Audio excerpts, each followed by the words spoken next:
भारताचा पेट्रोल आणि डिझेलच्या आयातीवरचा खर्च कमी करण्यासाठी त्यात आधी 10% इथेनॉल मिश्रण करण्याची परवानगी देण्यात आली। वाहन कंपन्यांनी इंजिनची रचनाही त्यानुसार केली आणि आता BS6 गाड्यांमध्ये तर 20% इथेनॉल मिश्रण असलेलं पेट्रोल वापरलं जात आहे, ज्यामुळे क्रूड ऑइलवरचा खर्च तर कमी झालाय, पण इथेनॉल ज्या रॉ मटेरियल पासून बनवलं जातं ती पिकं म्हणजे ऊस, मका आणि तांदूळ यांच्या उत्पादनासाठी आधीच बाकी पिकांपेक्षा 3 ते 4 पट पाणी जास्त लागतं आणि दुष्काळी भागात ही पिकं घेतलीही जात नाहीत। केंद्र सरकारने इथेनॉलची निर्मिती वाढवण्यासाठी 52 लाख टन अतिरिक्त तांदूळ या वर्षासाठी वितरित केलाय आणि पुढच्या वर्षासाठी 90 लाख टन तांदूळ दिला जाईल, ज्यातून इथेनॉलची निर्मिती वाढणार आहे।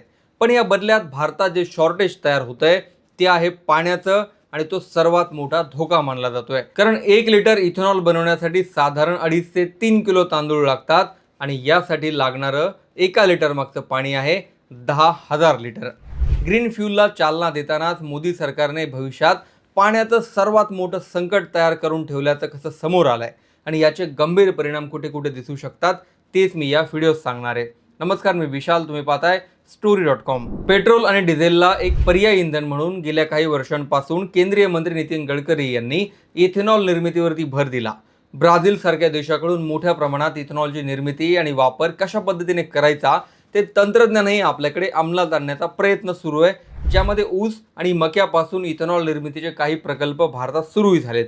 इथेनॉल हे एक असं इंधन आहे की ज्यामुळे पेट्रोल, डिझेल, CNG आणि इलेक्ट्रिक गाड्यांसोबतच भारताची ऊर्जा सुरक्षा भक्कम करण्यासाठी ते वापरलं जाऊ शकतं।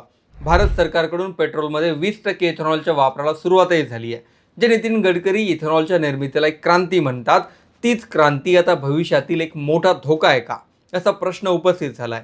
त्याचं कारण म्हणजे तांदळापासून इथेनॉल निर्मितीवर भविष्यात भर देण्याची योजना आहे आणि यासाठी 1 लिटर इथेनॉल निर्मितीसाठी साधारण 10,790 लिटर पाण्याची आवश्यकता लागणार आहे। तर दरवर्षी 95 लाख टन अन्न म्हणजेच तांदूळ या इथेनॉल निर्मितीच्या प्रोजेक्टमध्ये वापरण्याचं प्रस्तावित असल्यानं मोठ्या प्रमाणात पाणी आणि धान्याची किंमत चुकवावी लागणार आहे। याचा थेट परिणाम सर्वसामान्य नागरिकांवर तर होणारच आहे, पण भविष्यात त्यामुळे पर्यावरणावरही गंभीर समस्या निर्माण होऊ शकते। ऊर्जा सुरक्षेच्या बदल्यात पाणी आणि अन्न सुरक्षा धोक्यात येण्याची संभाव्य शक्यता असल्याने त्यावर आता थेट प्रश्न उपस्थित व्हायला सुरुवात झाली आहे। 1 किलो तांदूळ पिकवण्यासाठी साधारणपणे 3,000 लिटर पाणी लागतं, तर 1 टन तांदळापासून फक्त 497 लिटर इथेनॉल मिळत आहे। या आकडेवारीनुसार तांदळापासून इथेनॉल निर्मितीसाठी 1 लिटर इथेनॉल मागे 10,000 लिटरपेक्षा जास्त पाणी लागतंय। शिवाय खाण्यासाठी जो तांदूळ लागतो ती गरज वेगळीच आहे। नीती आयोगाकडून जाहीर करण्यात आलेल्या CWMI रिपोर्टनुसार 2030 पर्यंत भारतातल्या दिल्ली, बंगळुरू आणि चेन्नई यासारख्या 21 मोठ्या शहरांमध्ये भूजल पातळी शून्यावर जाणार असल्याची चिंता व्यक्त करण्यात आली आहे। जर अशा प्रकारे येत्या काही वर्षात पाण्याचं संकट निर्माण होणार असेल तर तांदळापासून इथेनॉल बनवणाऱ्या या सरकारी प्रकल्पाला एक प्रकारे आत्मघातकी संकट म्हणता येईल।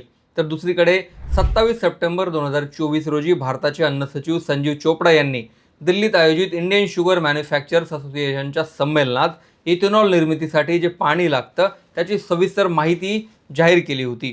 त्यानुसार तांदळापासून 1 लिटर इथेनॉल बनवण्यासाठी 10,790 लिटर, मक्यापासून 4,670 तर ऊसापासून 3,630 लिटर पाण्याची आवश्यकता असल्याचं सरकारी आकडेवारीनुसार सांगण्यात आलं। साधारणतः ऊस आणि मक्यापासून इथेनॉल निर्मिती सुरू असताना तांदळापासून इथेनॉल निर्मिती करण्याचा सरकारचा मानस का आहे, असाही प्रश्न आता उपस्थित होतो। याशिवाय अंदाज वर्तवण्यात येतोय की भारताची ऊर्जा सुरक्षा ही सर्वात मोठी गरज आहे। ऊस आणि मक्यापासून जे इथेनॉल बनवलं जातं त्याचं प्रमाण आपल्या गरजेपेक्षा अत्यंत कमी असल्यानं त्यात तांदळाची भर घालण्याची योजना आहे।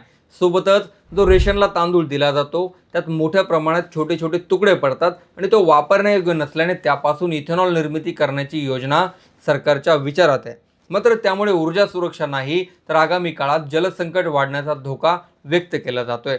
शिवाय या सगळ्या उलाढालीमध्ये याचा सर्वात जास्त भार भारतातील करदात्यांवर येणार असल्याची शक्यता आहे।